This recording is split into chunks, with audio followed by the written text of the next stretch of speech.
É isso. Mudando aqui de assunto, o Supremo Tribunal Federal forma a maioria para a condenação de réus daquele núcleo responsável por espalhar fake news, né? A ministra Carmen Lúcia segue votando, segue argumentando. O fato é que com o voto da maioria que foi dado pela ministra Carmen Lúcia, já é formada, portanto, esse número de maioria dos ministros. São 5 integrantes da primeira turma, que tem 5 integrantes, né? A Carmen seguiu o entendimento do relator, ministro Alexandre de Moraes, e votou pela condenação dos réus pelos crimes de tentativa de abolição violenta do Estado Democrático de Direito, golpe de Estado, organização criminosa armada, dano qualificado e deterioração de patrimônio tombado. Tem uma exceção aqui que o Matheus Coutinho, repórter do UOL em Brasília, passou para a gente, que é em relação a um dos réus, né? Deixa eu pegar aqui exatamente.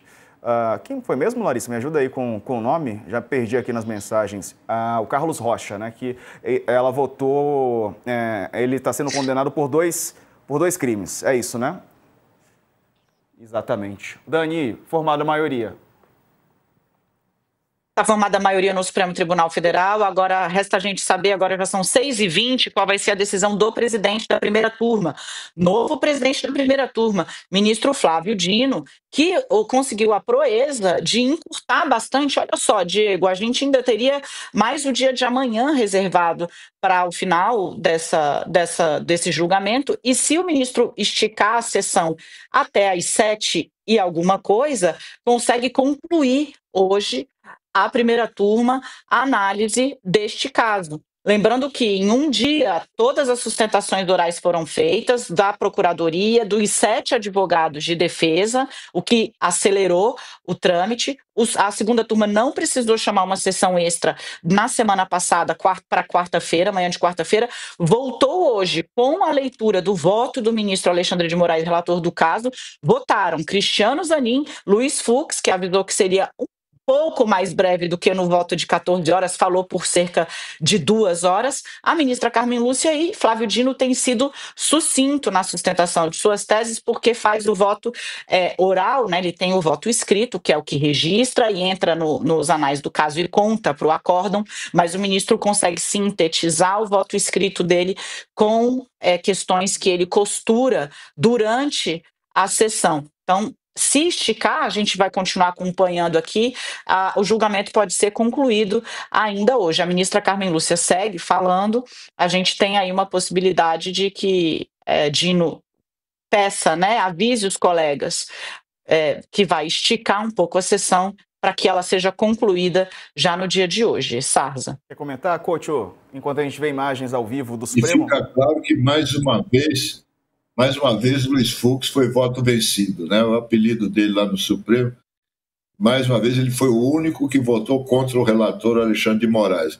Ou seja, ele só quer atrapalhar, atrasar, procrastinar, mas ele sai mais uma vez derrotado. Esse é o fato de hoje, e está em aberto aí agora quem é que vai ocupar o lugar dele na primeira turma, que vota em bloco sempre, né? Com exceção dele.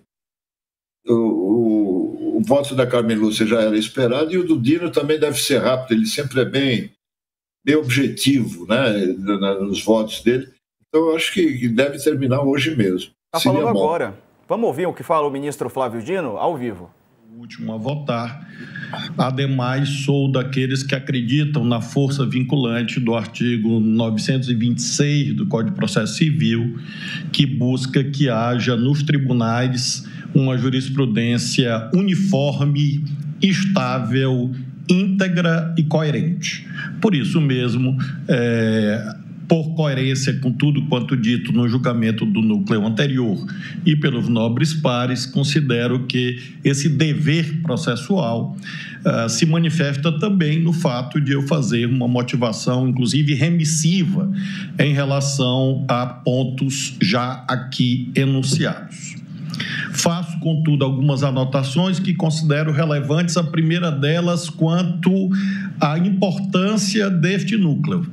Há quem pense que esse núcleo estaria no escalão valorativo inferior na consumação dos eventos quando comparados com outros núcleos. Penso de modo diferente. uma vez que nós estamos aqui tratando de um fenômeno contemporâneo que transcende as fronteiras nacionais, em que há a busca de alteração de processos institucionais, não apenas com golpes, como preteritamente se fazia, em que havia uma espécie de... Temos aí um trecho da fala do ministro Flávio Dino, presidente da turma, Dani. Pelo jeito vai votar mesmo, né? Vai votar e já começou expondo, porque tem um pouco disso, né? Eu vou voltar aqui ao tema que a gente abriu, o All News, eu sei que eu não quero te atrapalhar, Sarza, se precisar me corta, não tem problema nenhum. Mas porque ele já abre lançando um recado indireto, né, ao voto do ministro Luiz Fux. Então, assim, Couto, fica muito claro, na verdade, Fux está sem ambiente na primeira turma. Para falar português bem claro, o Fux está sem ambiente na primeira turma. Coloca argumentos, né, que os colegas ouvem em silêncio, mas ouvem num silêncio a paz dos cemitérios, sabe assim? Quando, né, que é aquela que você não deseja.